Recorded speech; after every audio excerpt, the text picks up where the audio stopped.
Hey everyone, it's Brian. I tried to make this teardown video in one video, but it just ended up being too long. So I split it into two, and there's going to be several segments that we're going to go through before this motor is entirely rebuilt. So my first try at this video ended up being over an hour, and I just think that's too long for people to pay attention. It is very detailed, so I hope it actually helps you. I know it's a lot of detail, maybe some of it you don't need, but I hope you guys find it useful, so stay tuned. This is Teardown Part 2. Alrighty, the motor mount is off. Took it off. I don't know if you can see that. This is the front motor mount. Took that off. I took all the screws that I showed you earlier.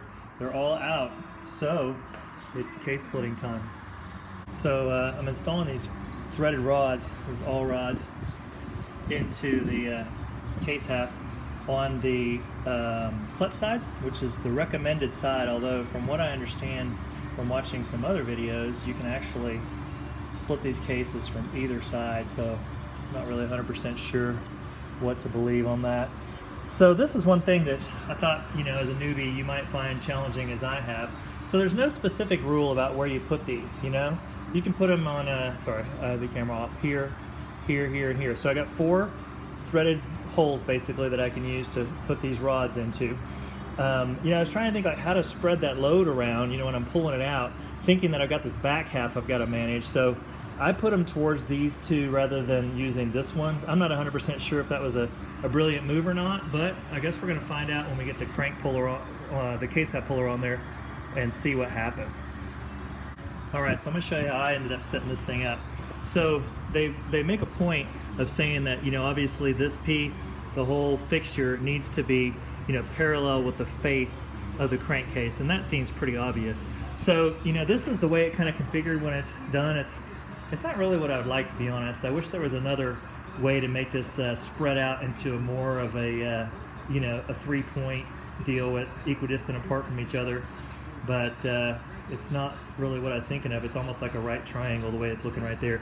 But anyway, so I was able to get these things all the way to these nuts with the shoulder on them, all the way up to the crankcase, and then run it, the second nut, up to the fixture, and then the locking nut basically up against the fixture from the outermost edge. So that's the way I ended up doing it. It centered up pretty nice in that puller onto the crank.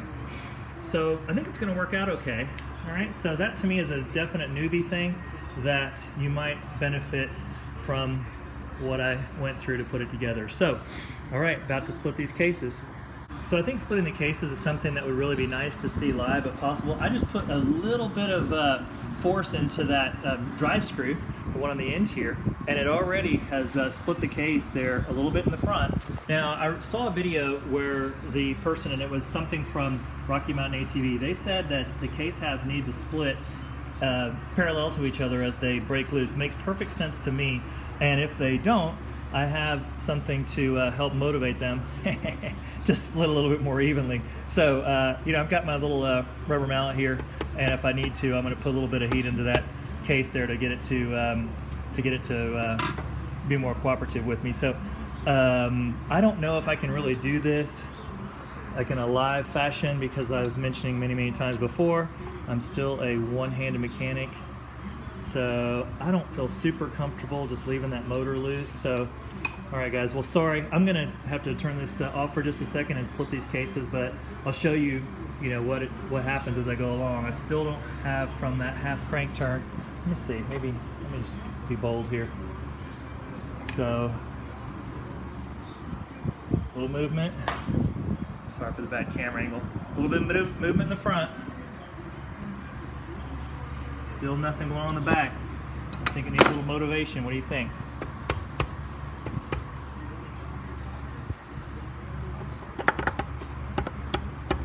Okay, that's about all I can take psychologically, because that motor's rocking when I hit it, and I don't want it to go flying off of my workbench. So I'll come back with more video after I split these cases, and hopefully I can show you the gearbox coming out.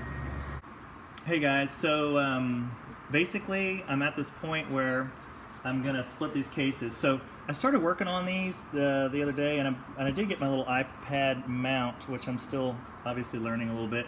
However, hey, I can't hold the camera anymore. So I got 2 free hands, but hopefully you can see most of the things. I can look at this camera and kind of see the angle that you're seeing, so hopefully I can show you the things that I'm concerned about. So I started splitting these cases, and I noticed here on this drive side, this is where the sprocket goes, that there's this collar, and so the cases were coming apart, which you can kind of see. I started working on it here, and I got my case puller, you know, right here, and it started to come apart, but I felt like that should be, you know, stuck to the other crank half, you know, this side.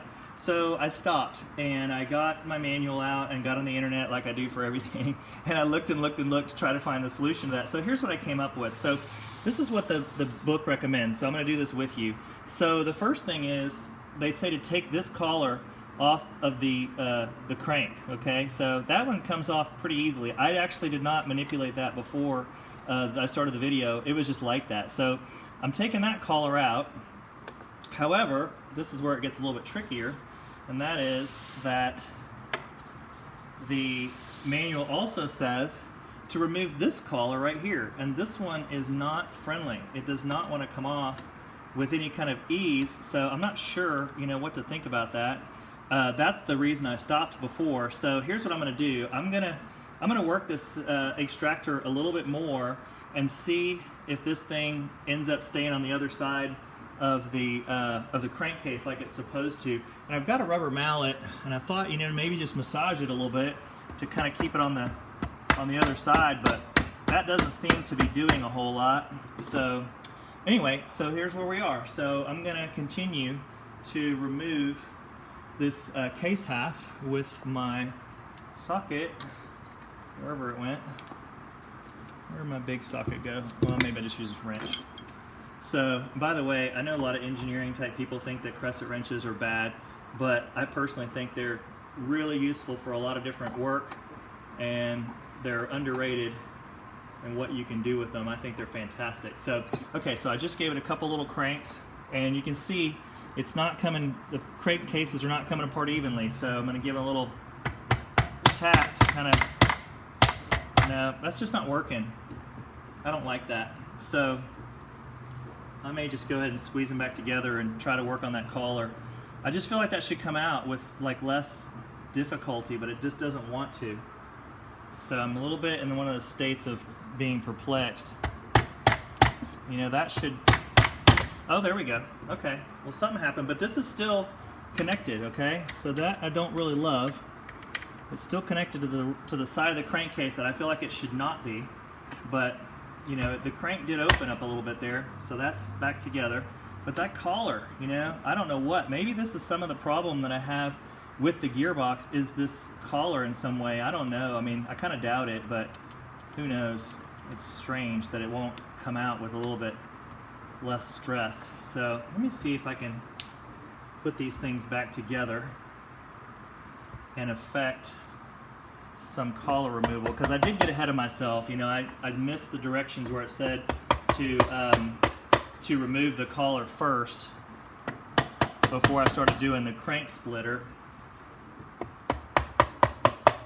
It does seem to be going back a little bit, so now it seems to not.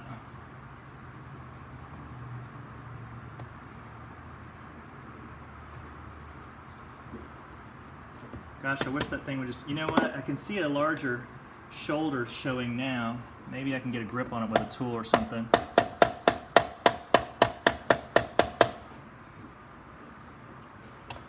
Yeah, see the dowel pins aren't really lining up the way I want them to.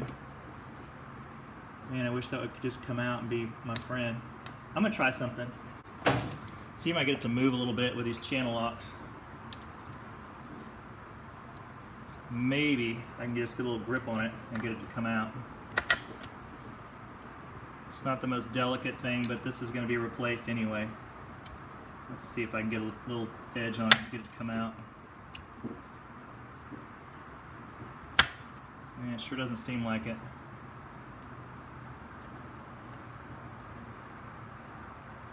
Aha! Ha! Victory! I love it. Love it when a plan comes together. Okay, so the good news is that worked. That was fantastic. Now I'm going to go back and do my case splitting like I was doing before, and I think that based on everything I read in the manual, it should be coming off with this little procedure. So let's pray. Okay, so I've got the center of this tusk puller lined up with the crank, and we're gonna give it a little massage here. There's a little movement. As you can see, it made the crank splitter, or the case splitter, come off of the crank because so much movement happened.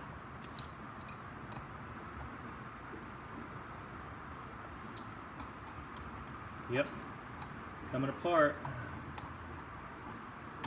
Not much tension on this crank, to be honest. It is fairly easy to turn, so it makes me think these crank cases, these case halves, are coming apart without too much stress. I'm really eager to see what's going on with that gearbox after the problems that I had at that last race. So I get a little bit of resistance on this puller, and one thing I thought that you might find interesting that I did, so this thing gets less tension on it as the cases start to move apart and it'll fall down. So a little massage to the case half when it's not coming apart square. Just a little bit of boost to that. Hopefully it'll make it come loose. I've seen this where people hit the case halves as well, like this, to get them to move, but I just thought that little, yep, it moved. So I thought that the part where the Kickstarter went was a little easier spot to hit. And I never hit these things very hard because I don't want them to warp or do something weird that I'm not expecting. So again, I'm back on the case half puller. And it's getting real close to running out thread, so I think it's going to be breaking loose here in just a second. Let's see. I'm stoked, man. Hope this comes apart nice. There we go. More movement. I think it may be enough. I think the dowel pins are not connected right now. So you see this little dowel? It is not. It's loose basically. So I think I can come apart with this case. So I'm going to take a risk that I can, and I'm going to take this case puller off. All right. As soon as this little threaded rod comes out, we are going to be money. Okay, let's put this to the side.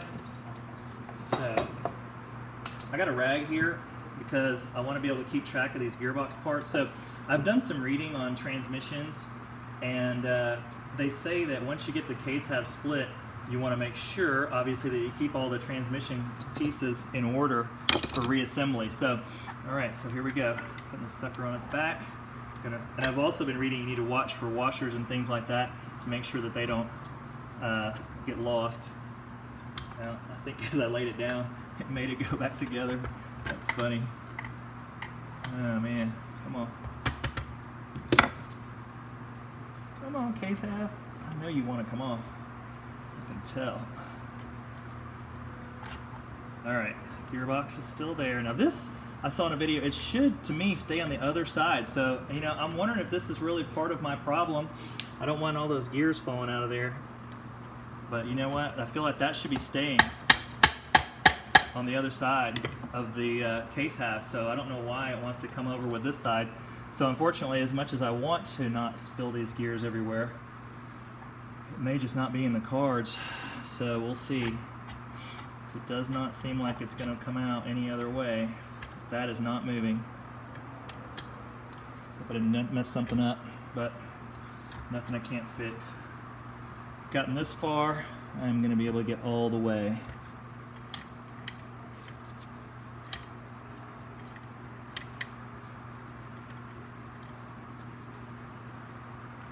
Yeah, that drive shaft, I think they call it actually the counter shaft, is, aha, heard something. Oh no, washer, shoot, I don't like seeing that. That scares the hell out of me. That probably is connected to one of these gear pieces. Yeah, gosh, I really wish I could get this thing to come off nicer. It just feels like a lot of resistance there. Gosh, this is freaking me out. I do not want that gearbox falling into a million pieces and me not knowing how to put it back together. That's very unnerving to me. But, man, I don't know why that is not wanting to come out and stay on the other side. There's nothing that's in the way. You know, it should really go. Now it's moving. Aha! Victory!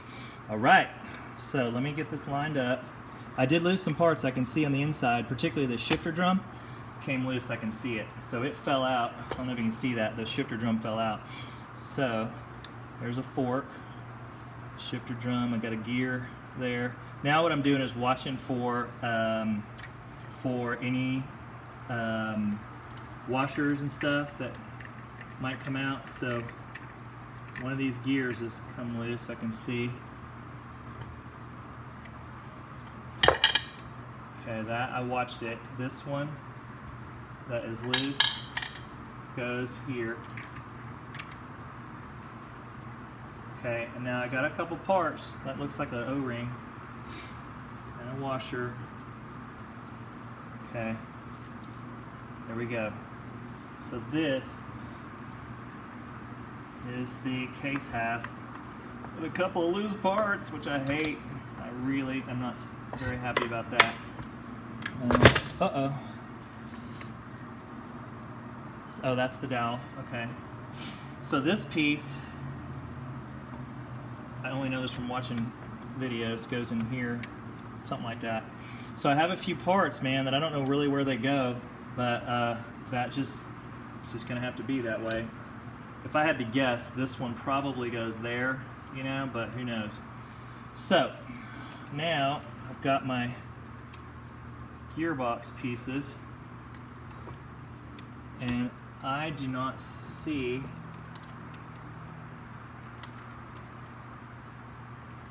any broken teeth or anything. I don't see anything that seems obviously wrong. Alright, so here's the deal. So I'm moving this case half to the side, and now I sure hate seeing this rubber piece, not knowing where that goes. So I do have a good manual, so I think I can put all this stuff back together. The manual recommends to remove these parts before you take out the gear cluster, and that is these shift forks and these shifter rods, I think they're called. So I'm going to take that out, and these I read too are labeled. So they are labeled.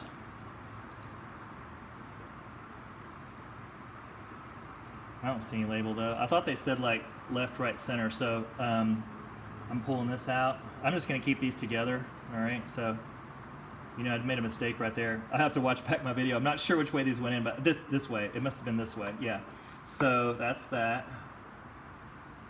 And then the shifter fork on this side, which I think I can get out. Let's see how that works. So I'm going to take this off because it doesn't seem to want to come apart. Now, is that part of my problem? Okay, so I've got two washers on this, all right? So I'm keeping those together, and this is the direction that it came up. Oh, and there's a sleeve on the inside too. Now, from everything, okay, so that's that. From all I can recall reading, this should come off, but it's not. I'm not sure why. So I'm just going to pull it all the way off with the fork and see what I've got. Okay, so I don't know why it's being difficult, but I got it off now. So just because I'm fussy and I'm always paranoid that I'm forgetting something, I'm putting all this back together just the way that I found it, so I don't get the order wrong, because these gears will go back together out of order and all that, because they're slip fit onto these main shafts and the counter shafts. So I'm putting all that back. So I'm going to go ahead and take out this shifter thing. And I've always had trouble hitting neutral on this cart for some reason. I think that, which one is neutral? I saw it in a video, but I think this is actually neutral, this little detent right here. I'm not 100% sure about that, but it doesn't look worn. I'll have to read about it and see about the service limits on that. Don't see any washer. There's a bearing there, but I don't see any washer next to it, so I think it's safe to take that out. And then lastly, I'm going to try to take out this other shift fork, which seems to be coming out without any trouble. Okay, why isn't my gearbox working? It's so annoying. All right, so this is how that went together. So I have this collar that came off of the drive sprocket side, basically here, right? And then I had this one that came off of the crankshaft. And as I remember in an earlier video, I had a keyway on this crank. It's still there. It's kind of a press fit. I don't know if you can see it in the video, but I can't adjust the camera, but it's or a slip fit, I should say, in there. So it didn't really come out, which is good. So yeah, I am still in a state of being perplexed as to what in the heck is going on with my gearbox and why it's not working, because right now everything looks completely normal. When I cleaned it, by the way, when I took all the oil out of it for a service, basically when I was getting ready to start tearing the motor down, it didn't have any kind of anything gross inside of there, basically. You know, there's no bits or anything blown up looking or pieces of bearing like you might see a lot of times. The oil was clean.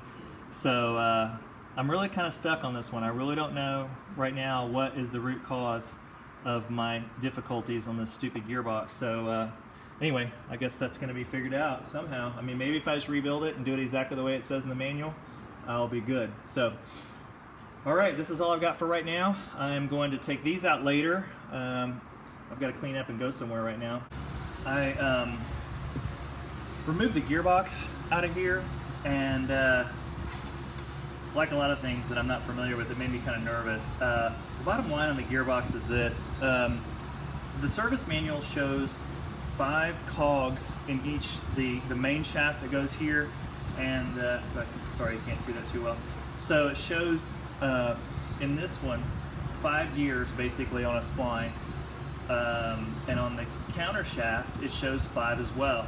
I have 6 on each one, and that doesn't make a lot of sense to me. So I'm pretty sure that in the SCUSA rulebook there is an allowance to change the gearbox from a 5-speed to a 6-speed. So I'm going to do some research on that, but I didn't want to slow me down. By the way, I know I don't have a video showing the removal of the gearbox components, and I apologize for that, but it's not difficult. There's really not a whole lot to it. So I did detail that you need to take out the shifter forks that are located in these 2 holes right here. Here's 1, here's 2, and it's real obvious. So you remove the shaft out of it, pull the forks out, and then these 2 shafts basically are free to come out. There's also a shifter drum here that just pulls right out. There's nothing complicated about it. But on this, you do have to be kind of careful when you take it out, because you don't want the gears sliding off and washers and things like that getting out of order. So just keep that in mind. But it's not difficult to do, and I didn't really feel like there was a big need to reassemble it all and show you just for a very simple procedure like that. So the next thing that I'm planning on tackling today is to remove this crank. And it's funny, it seems like it's not going to be hard to get it out, but I'm not 100% sure. See, look at that. Now see, there's a crank puller. That's so weird. I hope I didn't scratch that piston. There is a crank pulling device that I bought, and is made expressly for this purpose, but as you can see, it did not need that. So I'm not sure if that's a function of the crank having too much wear on this crankshaft or some other reason, but bottom line is that was remarkably and ridiculously easy. There is a tool for this, however, that you can get, and it's basically this tusk device, and you turn it around. Oh, I'm sorry, no, it's not that. It's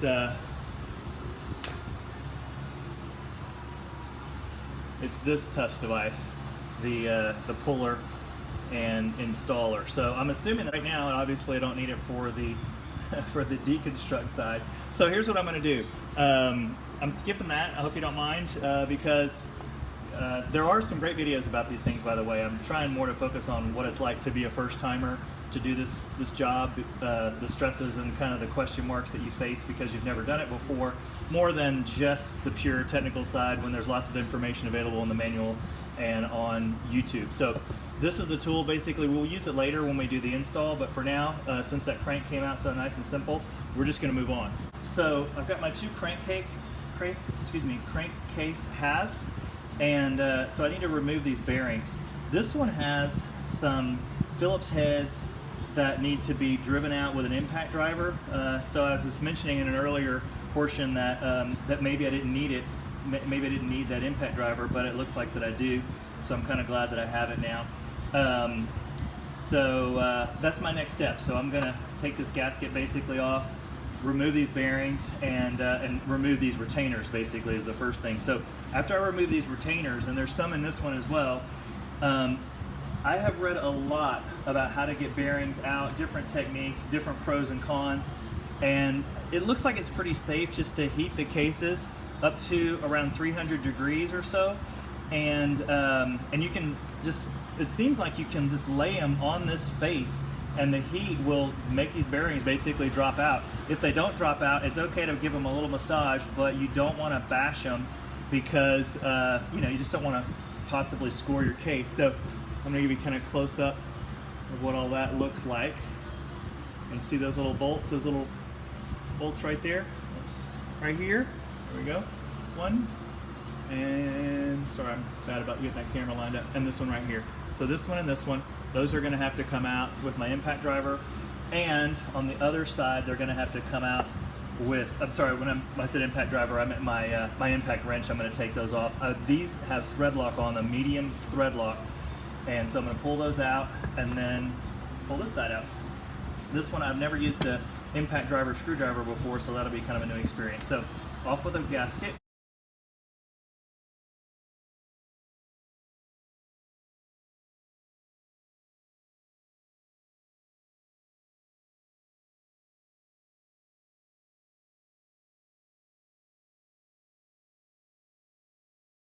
Dowel pin removing, save for later.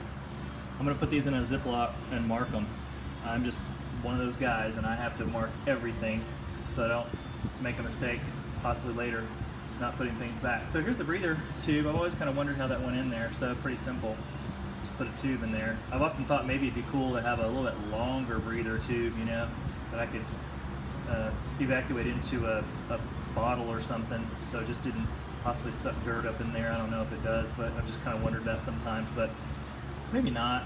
Doesn't look like there's a lot going on inside there. So anyway, I digress. So gasket off to the side.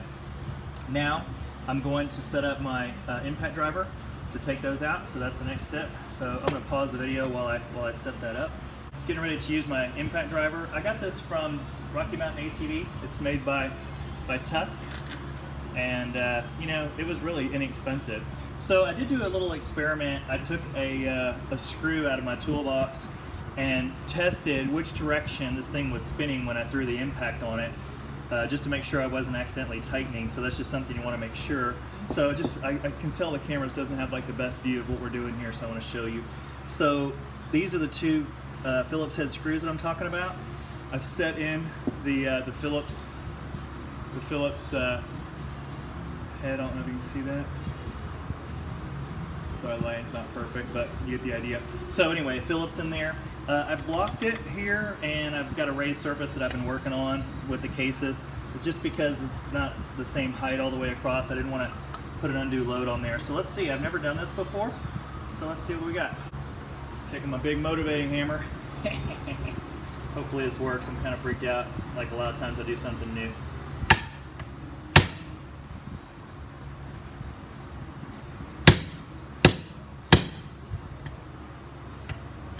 Yep. Okay, so what I did was I put a little preload into it. I kind of held it and tensed against the screw as I was hitting. So like I said, I've never done this, but it worked out really good. And I don't think there's any damage to the Phillips, so that's probably reusable. So preloading a little bit and giving it a nice little massage. And that one came out first try. So, like a lot of things, you do something after a while, you become experienced, and you're no longer nervous about doing it. So that's how that works.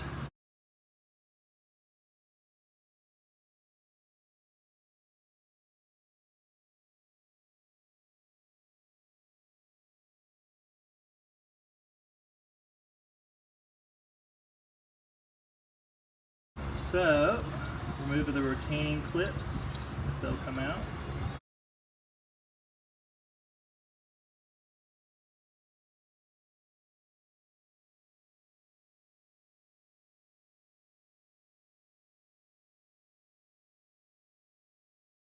Oh, this is interesting. So, as you might expect, this has a beveled edge on the inside to indicate which side, you know, faces the beveled edge of the screw head. So, nice little thing. I like things like that because I don't like to make mistakes when I put things back together. All right, so what I have now, crankcase half. I still have the head bolts sitting in there. But as far as I'm concerned, this thing is ready to go to the oven, all right? So I'm gonna use my outdoor grill, which I've read works just fine, so we'll see. Now this one right here, it has a blind mount, okay? So there's no way to pull that from the other side. Oh, I'm gonna have to take these O-rings out too, so forgot about that. So I'll have to back up a little bit. So these are gonna have to come out. There's also a bearing inside here, this like clutch shaft, you know, that the clutch cable connects to. There's a bearing in there and a seal. So I don't think those are gonna like the heat too much. So I may have to pull that out too. I have to contemplate that. I have to look at the manual and see what they say before I take the bearings out. So seal here, seal there, and a seal inside here. Try to get that into the camera too. So those look like they're gonna have to come out. Mine also has a pulse tube that operates a fuel pump, and it's not a gravity feed on a go-kart. So I'm gonna take that out as well. It has something like RTV compound on it, so I'm just gonna heat it up with like a heat gun and then take that out before I put this thing in the oven. So I got a little bit of work to do, and I think it's work that you might need to see. So I don't really have like a super good technique on these seals, you know, I haven't seen anything really outstanding. I'm very nervous about seals because I don't want to mar the surface that they attach to. So anyway, that's one thing to consider. So I'm gonna put this one aside for just a second and show you this other one, the other case half. This one has some little, I think they're 8mm bolts that are in there. Those I think I can take out with my impact driver, and it looks, I think it's actually set up for that already. Yeah, have my right socket on there. So let's just give that a little whack. Get those out. Yep, no problem there.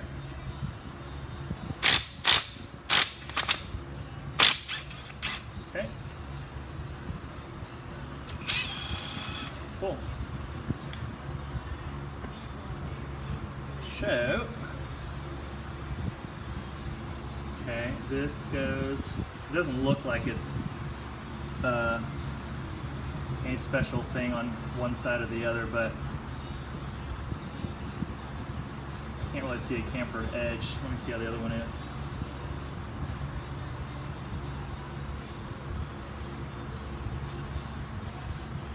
Yeah, it looks like the chamfered edge, there is a little bit of a chamfer on that, and it faces the bearing, so I'm going to keep it assembled in the same way.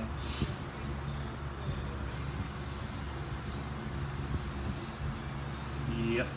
So, okay. Keeping those together. Alright, so on this case half, that debris there was just a little bit of Loctite. It's not a strip thread. So these, oh look at that. That bearing came right out. That is so weird to me when stuff like that happens. I don't like that, to be honest. I feel like that should have more resistance than that in a case half. That's weird. So anyway, but I'm going to show you this bearing up a little closer. So that bearing just literally just came out with my hand. So, you know, I'm going to have to measure the ID of that and make sure there's not some kind of service limit associated with that, because that doesn't seem right, you know, intuitively, but maybe it is. Who knows? So that is one crank half. If these come out, no, definitely no.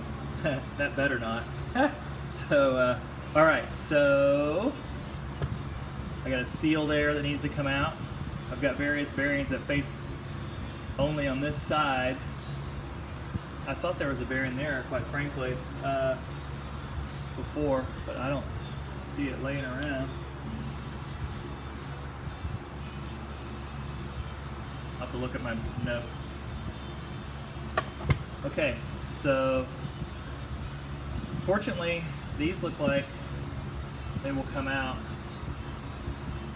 Yeah, this one has the boss on the back. Looks like these are going to have to be flipped over. So one's going to have bearings that pop out on one side, and one's going to have bearings like this one that pop out on this side. But I do have a seal that needs to come out, so I'm gonna have to work on that. I'm starting to remove some seals, and I tried to start with what I perceive to be the easy one, which is the one that goes into this shift shaft. You know, and when I rebuilt my 289 Mustang, I just pulled these things out with a screwdriver, and you know, they're pretty pliable, so it doesn't seem like it's anything that's gonna mar the surface of the seal. So, you know, I just kind of put a little bit of tension on that and spread the load around. I think it's going to be much more crucial how they go in rather than how they come out. So I'm just trying to bring them out gently and not load up one side. Well, now it compresses the other side, so duh, right? So pull, pull.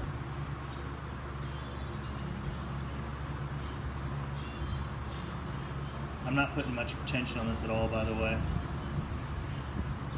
I twisted the screwdriver this time just a little bit rather than pull because it was compressing the opposite side, which is pretty obvious. So I'm doing just a little twist, not touching the bearing surface at all. There's a gap in here, by the way, between the bearing and the seal. A little twist. Didn't do much on that one. Okay, it looks like it's about ready to come out. Yep. Okay. Seal number 2.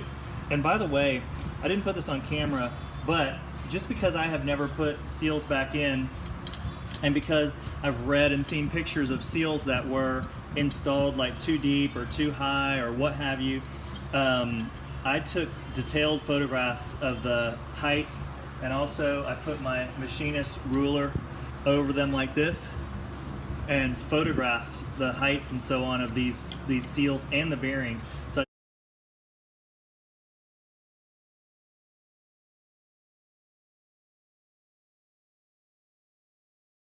did it for each one. So I took an overall like macro picture of the case half, and then I went into each bearing taking pictures of each one of the seals and bearings, and then I flipped it over, took a macro picture again the other side, and did the same thing. So that is an idea you may want to employ. I just think it never hurts to document as much as possible, because you just never know what subtle thing you're going to miss, and if you take pictures of everything, you're more likely to have a successful reinstallation of everything. So this is a crank seal, so it's a little bit tougher. I don't want to go crazy messing that up either. It looks like, you know, on this one I could get a screwdriver on this side and put a little tension on the seal from this direction. Now obviously these seals are not being reused, which is why I'm having sacrificial techniques that don't try to spare the surfaces in any way. So I'm going to put a little bit of hammer into that and see if I can get that seal to pop out.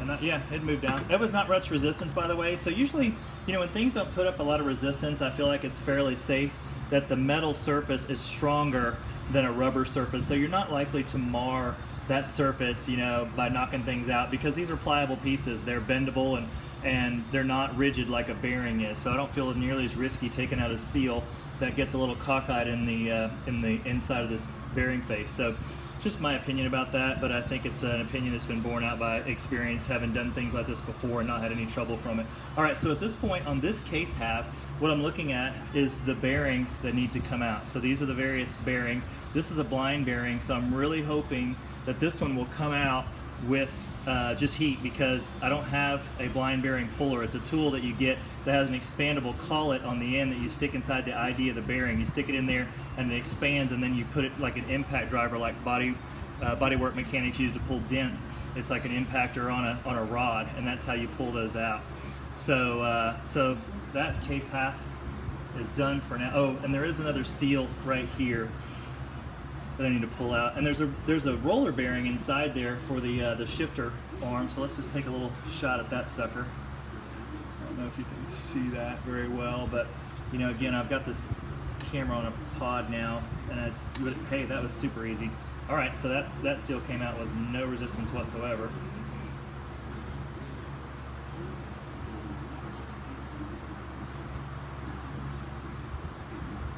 Okay, now let's see what the roller bearing will come out.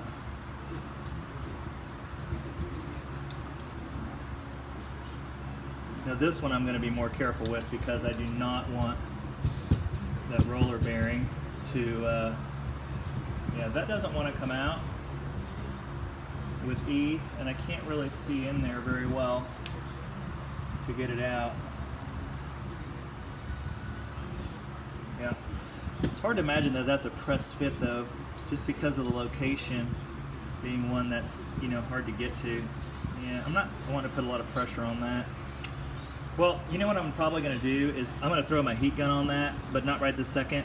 I'm going to throw my heat gun on there, or maybe I'll just leave it and just replace the seal. You know, I don't really know if I have to replace that bearing. It's not like a, you know, a high revolution bearing like a main bearing. You know, that thing just sits in there for the shifter arm. So I think I might just leave that. I'll look at my notes to see if there's some special reason why it needs to come out. But if not, I think I can heat the cases the way that I plan and just leave that one in place. So anyway, long story basically for something simple, but because I'm a beginner, I want to tell you guys as much as I can about the things that I'm thinking. So, all right, so I believe, yeah, this case, oh, this is kind of an interesting shifter cart thing I'll show you in a second.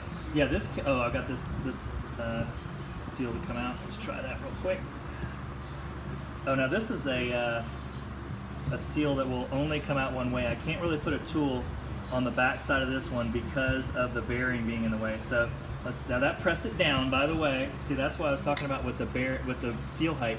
So when I did that, it actually, I was trying to lift with pressure to this side using leverage, and it pushed this side in deeper. So that's what you need to keep in mind when you put these seals in. They need to be put in the height that is recommended in the manual. No higher, no lower. You don't want them rubbing against these bearing faces or it'll burn them up. So you gotta be really careful about that. So I've done some research on that, and that is a definite. So I'm gonna try a twist on this one and see if it'll come up.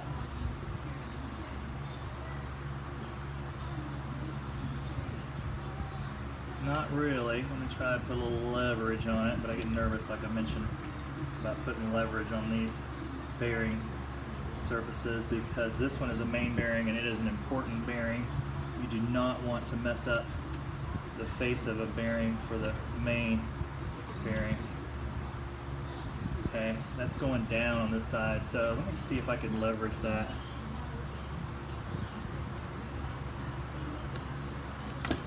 So what I'm doing is I'm creating a levering point that's not the other face of this bearing. So I'm using the lever of this wrench so I don't press that bearing down, I mean that seal down on the opposite side. I'm not sure if this is going to work, but I'm just going to give it a try.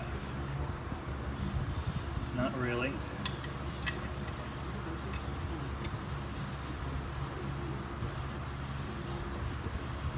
Not really. That moved a little bit with a twist. I'm not hitting anything.